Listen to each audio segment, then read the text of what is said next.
এই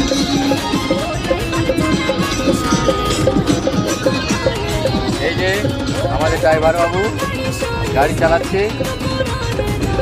ভালো আছেন বাবু?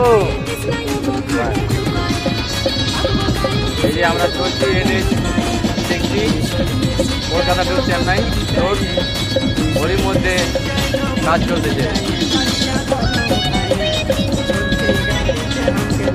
NH টাইম ভিডিও করছি বন্ধুরা।